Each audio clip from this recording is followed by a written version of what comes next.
उसमें कोई नेगेटिव ऊर्जा नहीं जा सकती। आज कितने परेशान हैं लोग महाराज, पता नहीं घर में कोई दिक्कत है, कोई भूत भूत दिक्कत है।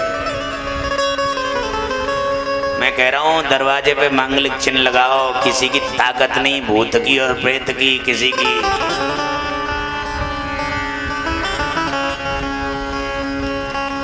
अब बहुत से घर ऐसे परेशान हैं, हमारे घर में कोई न कोई चक्कर हो हमारा, और कोई सियाने के पास पहुंच जाओ तो वो तो बता ही दिया होगा गड़न तो गड़ गया हो,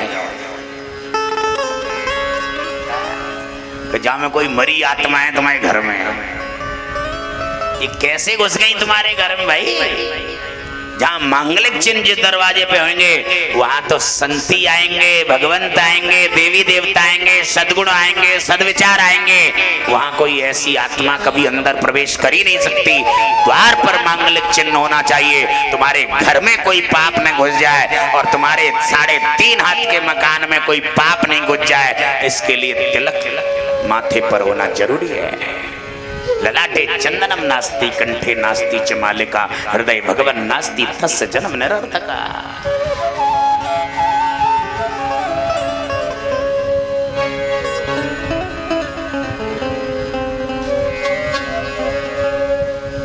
जो कछु चरित रचा भगवाना, जो कछु चरित रचा भगवाना, लक्ष्मण हूँ यह मरम न जाना, लक्ष्मण हो ये मरम न जाना। चौंच मार के गया, लेकिन रक्त को देखते ही भगवान राम की आंखों में क्रोध आ गया। लेकिन उस समय श्रृंगार कर रहे थे, उनके पास धनुष बाण तो था नहीं। जिस सीख से जो बाल में जो पुष्प लगा रहे थे उसी सीख को संकल्प मात्र बना के बाण बना करके उसके पीछे छोड़ दिया, और वो जयंत तीनों लोकों में गया पर उसको किसी ने शरण नहीं दी। अपने बाप इंद्र के पास भी गया, इंद्र ने भी इसको शरण नहीं दी। क्यों?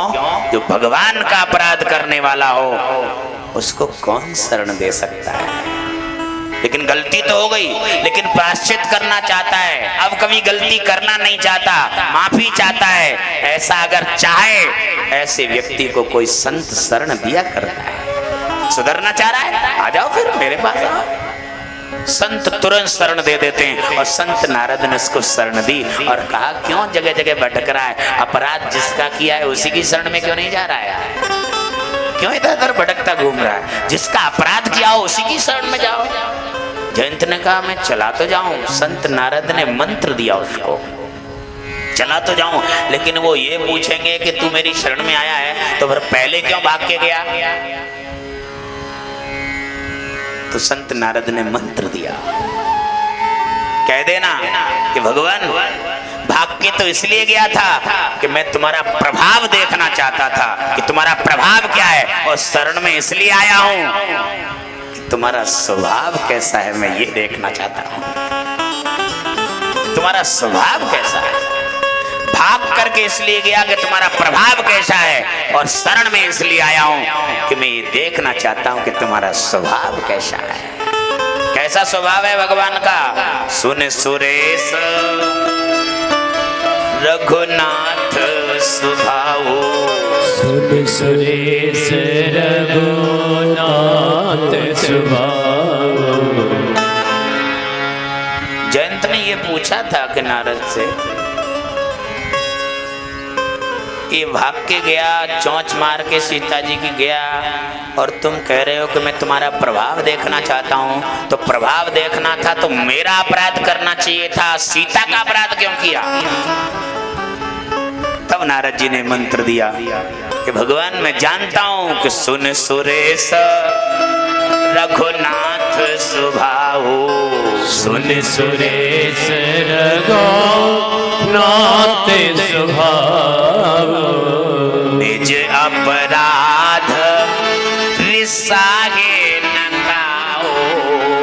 निज अपराध विसाये न काओ।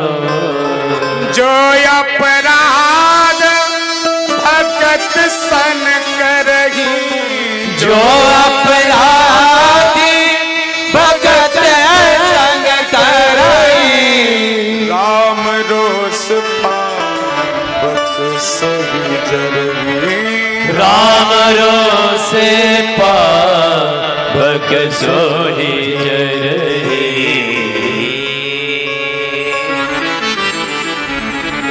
भगवान का स्वभाव क्या है? सुन सुरेश रघुनाथ स्वभाव, निज अपराध रिसाए न काओ। भगवान कहते हैं मेरा कोई कितना भी अपराध कर ले, मुझ अपराध करने वाले पर मैं रिसाता नहीं हूं, मैं क्रोध नहीं करता हूं। लेकिन मेरे भक्त और संतों का कोई अपराध कर दे, मैं उसे सहन नहीं कर सकता। ये भगवान का स्वभाव है। इसलिए आपका अपराध इसलिए नहीं किया प्रभु, क्योंकि आपका कोई कितना भी अपराध कर ले, आप कभी रिसाते ही नहीं है, क्रोध नहीं करते। इसलिए मैंने सीता माँ का अपराध किया। भैया ये माता जी ने बिठा दियो कहीं, वो तो लग रही है शायद आज कथा कर भी जी आ रही है। आ जाओ, वैसे हूँ मेरे गलो बैठ गया।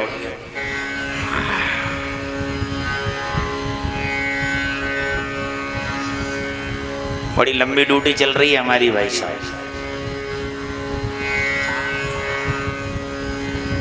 10 बजे के निकलते हैं और 1 बजे रात के कम से कम पहुंचते हैं। इससे पहले तो पहुंच ही नहीं रहे हैं कई दिन से। कभी कहीं की अग्रसेन जयंती है, तो कहीं किसी की रामलीला है, तो कहीं किसी का देवी जागरण है, कहीं नाटक, तमाम रोज करने जाना पड़ता है और सब जगह बोलना पड़ता है।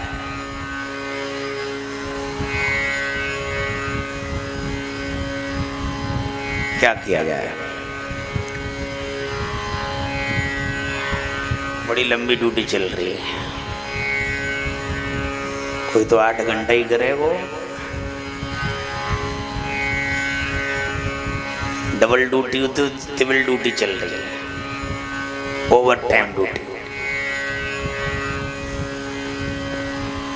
और यहाँ भी 12 से 4 की कथा है, तो 5 बज जाए, 5:30 बज जाए, पता ही नहीं है।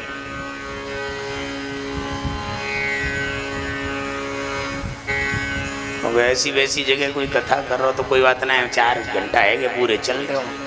अब यहाँ सब नशेबाज हैं, तो उनके लिए 1 आध घंटा एक्स्ट्रा देना पड़ेगा। और वृंदावन कैसे सुधरे तो सही काम। बोल वृंदावन कैसे भैया चल देगा, नशेबाज में देगा।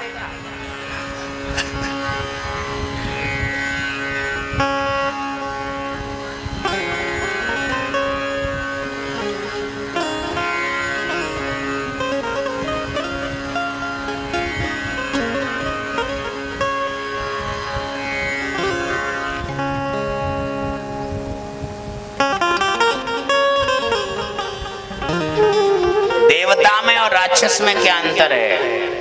इंद्र के पुत्र जयंत को संत नारद ने समझाया, मान तो गया, कहा उनकी शरण में जा तो चला भी गया। ये देवता है। मैंने कल भी बताया था, जिससे कभी गलती न हो उसे भगवान कहते हैं। कौन है ऐसा जिससे गलती नहीं हो? सबसे गलती होती है, लेकिन गलती को सुधार कर ले वो इंसान है।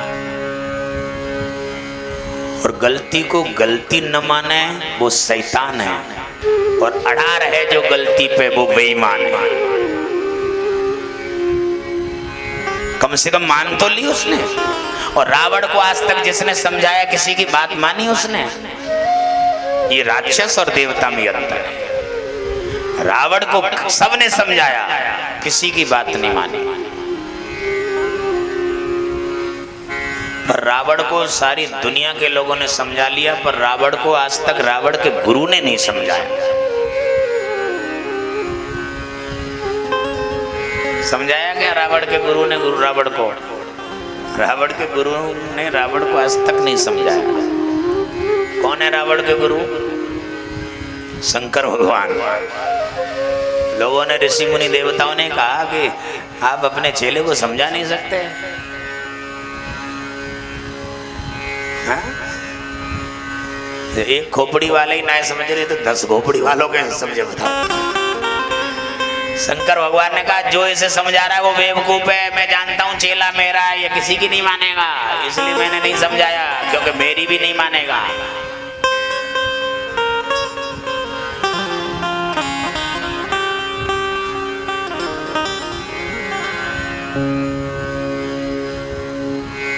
विचार करो, अपराध देवता भी करते हैं, अपराध राक्षस भी करते हैं, पर देवता वो है जो समझाने पे मान जाए, राक्षस वो है जो समझाने पे न माने, अड़ा रहे गलती पे वो बेईमान।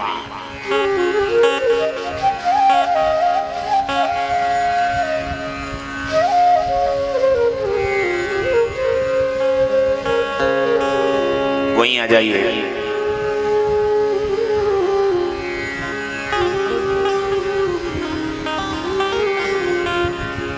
निर्गुण है सो पिता हमारा, सगुण है महतारी।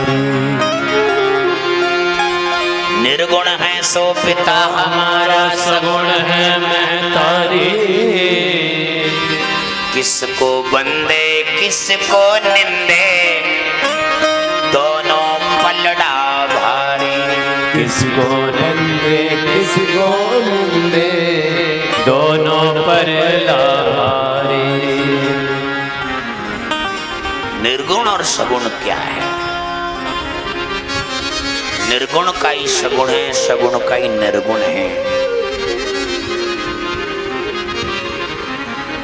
ज्ञानी को भगवान ने बड़ा बताया, भगत को छोटा बताया। ज्ञानी अभिमान में आ गया, भगत को आनंद आ गया, क्योंकि ज्ञानी बड़ा बालक है। और माँ से तुलना की तो माँ अपने सियाने बड़े बच्चा को पढ़ने के लिए बाहर अपने से अलग कर देती है, लेकिन छोटे बालक को माँ पड़ोसन के यहाँ जाएगी तो भी वो अपने से विलग नहीं करती। और भक्तों को इस बात का ही आनंद है कि परमात्मा हमें कभी अपने से विलग नहीं कर सकता है। भगत बनने में आनंद है। इसलिए आज तक जितने भी बड़े बड़े महापुरुष हुए, उन्होंने ज्ञानी होना कबूल नहीं किया, उन्होंने दास होना कबूल किया।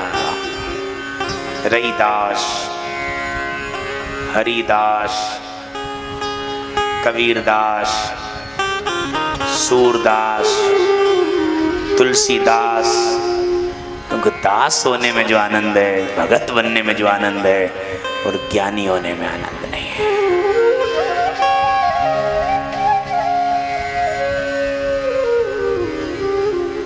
इसलिए भक्तों से आग्रह है, आप भगत बनो। भक्ति वो है जो भगवान से प्रेम हो।